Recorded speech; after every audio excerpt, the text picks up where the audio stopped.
성도 여러분 안녕하십니까? 2023년 9월 20일 수요 새벽 말씀 함께 나누겠습니다. 함께 나누실 하나님 말씀은 열왕기상 8장 1절에서 11절까지입니다. 본문은 솔로몬의 성전이 완공된 후 언약궤를 안치하는 장면이 기록되어 있습니다. 본문을 통해서 하나님의 임재 속에 거해야 함과 그럴 때 참 기쁨과 안식과 평화를 누림에 대해서 묵상하겠습니다. 첫째 묵상할 내용은 하나님의 임재 속에 거해야 한다라는 것입니다.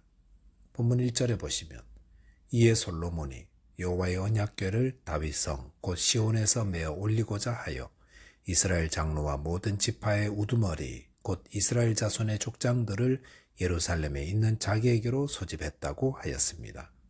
성전이 완공되었습니다. 외벽과 내벽이 완공되었고 거기에 들어갈 기구들과 그릇들을 또 녹과 금으로 모두 만든 후에 솔로몬은 언약궤를 안치하는 일을 하려고 했습니다. 솔로몬이 언약궤를 안치하려는 것은 언약궤가 하나님의 임재를 상징하기 때문입니다.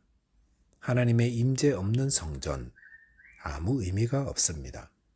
애시당초 다윗이 솔로몬에게 성전 건축을 명한 것은 하나님의 임재를 상징하는 언약궤가 텐트에 머물고 있는 것이 마음에 걸렸기 때문이었습니다. 그러므로 성전을 건축하고 그곳에 언약궤를 안치하는 것이 성전 건축의 최고의 클라이막스였다 할 수 있습니다.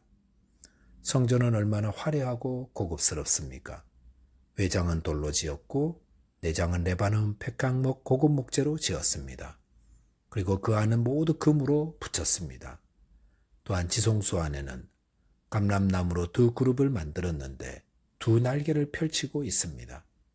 이것을 만들기 위해 수많은 사람들이 땀을 흘렸고 정성을 다하여 지었습니다. 성전은 그것만으로도 충분히 화려하고 위엄이 넘친다 할 수 있습니다. 그런데 그 모든 수고와 열정에 의미가 있으려면 거기에 언약궤가 모셔져야 합니다. 즉 하나님의 임재가 있는 성전이어야 그것이 의미가 있다는 말입니다. 그런데 언약궤가 없이는 성전 건물은 어떻게 되겠습니까?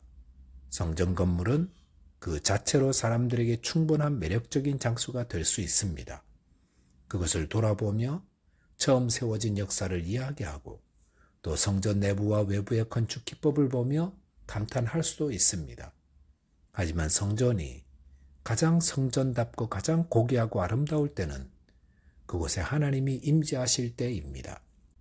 언젠가 호주연합교단 목사님들 수련회를 갔었는데 그곳에 있는 예배처소를 돌아볼 기회가 있었습니다. 그 예배처소를 얼마나 잘 가꾸어 놓았는지 요소요소에 정성이 배어져 있었습니다. 그런데 더욱 감동스러웠던 것은 그곳에 참석하신 목사님들과 예배드리고 성만찬을 나눌 때였습니다. 예배하며 성만찬의 떡과 잔을 나눌 때 이곳에 하나님이 함께 하신다는 사실을 떠올리며 정말 감격스러워 했었습니다. 그 감격은 건물로서의 예배 초소를 돌아볼 때의 감동과는 비교할 수 없는 것이었습니다. 성전의 의미가 있는 것은 하나님이 그곳에 임재하고 계실 때입니다. 라오디게아 교회는 소아시아 7교회들 중에 가장 부자였고 부족함이 없었습니다. 아마도 그들은 양털옷을 입고 모였을 것입니다. 또한 그들이 다니는 것들 모두 겉으로 보기에 아름답고 화려한 것들이었을 겁니다. 그들은 부유한 자들이었지만 그들 안에는 하나님의 임재가 없었습니다.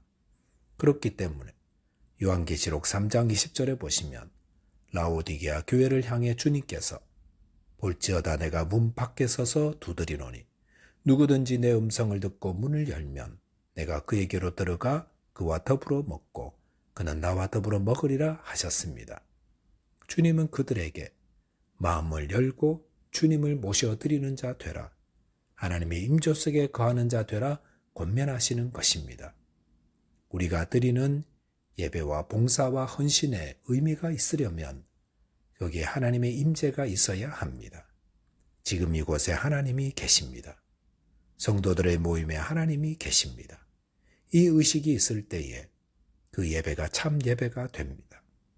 우리가 행하는 섬김과 봉사에 의미가 있으려면 거기에 하나님의 임재가 있어야 합니다. 이 사역과 봉사에 하나님이 계십니다. 성령께서 함께 하십니다. 저와 여러분의 예배와 섬김에 주님을 모시고 주님과 함께하는 자 되시기 바라겠습니다.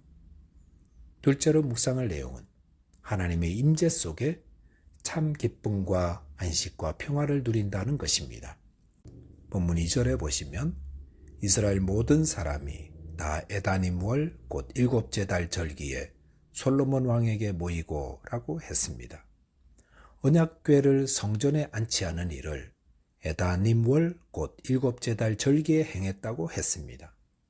이 일곱째 달 절기란 초막절 절기를 의미합니다. 초막절은 이스라엘 백성들이 한 해의 농사를 마치고 기쁘고 즐거운 마음으로 모여 초막을 만든 후 일주일 동안 그 안에 거하며 하나님이 그들의 조상들을 애굽 땅 종되었던 곳에서 이끌어 주셔서 자유를 주시고 안식을 주신 역사를 기억하고 감사하는 절기입니다. 그런데 이 언약궤 안치식을 초막절에 행했다는 것은 이를 통해 중요한 교훈을 주심을 알 수 있습니다. 즉 성전 건물 안에 하나님의 임재를 상징하는 언약궤가 들어올 때라야만이 참 성전으로서 의미가 있는 것처럼 우리 안에 하나님을 모셔드리고 하나님이 우리 안에 거하실 때라야만이 우리 안에 진정한 자유와 안식과 평화가 있다는 것입니다. 찬송가 438장 3절에 보시면 높은 산이 거친 들이 초막이나 궁궐이나 내 주 예수 모신 곳이 그 어디나 하늘나라라고 노래하였습니다. 높은 산과 거친 들 위험한 곳입니다. 초막은 가난한 곳입니다.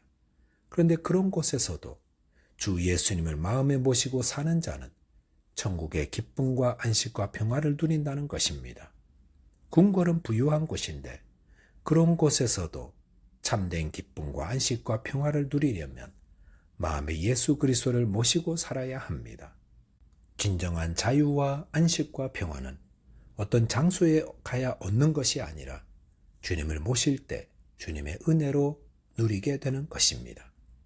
본문 3절 4절에 보시면 이스라엘 장로들이 다 이름에 제사장들이 궤를 매니라 여호와의 궤와 회막과 성막 안에 모른 거룩한 기구들을 메고 올라가되 제사장과 레위 사람이 그것들을 메고 올라갔다고 했습니다. 여기 보시면 여호와의 궤와 회막과 성막 안의 모든 거룩한 기구들을 메고 올라갔다고 했습니다. 솔로몬은 다윗성에 모셔두었던 언약궤와 모든 거룩한 기구들을 성전으로 어떻게 옮겼습니까? 메고 옮겼습니다. 왜 메고 옮겼겠습니까? 그것은 하나님이 그렇게 명하셨기 때문입니다.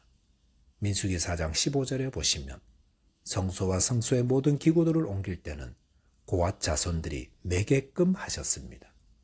그런데 다윗 때에 이 사실을 잊고 언약궤를 수레에 싣고 오다가 책임자 옷사가 즉사하는 사고가 있었습니다. 이것은 하나님을 섬기고 하나님을 가까이 하고 하나님을 모실 때 우리 식대로 내 편한 대로 해서는 안 되고 하나님이 명하신 방법대로 해야 함을 말합니다. 하나님의 방법 예수 그리스도이십니다.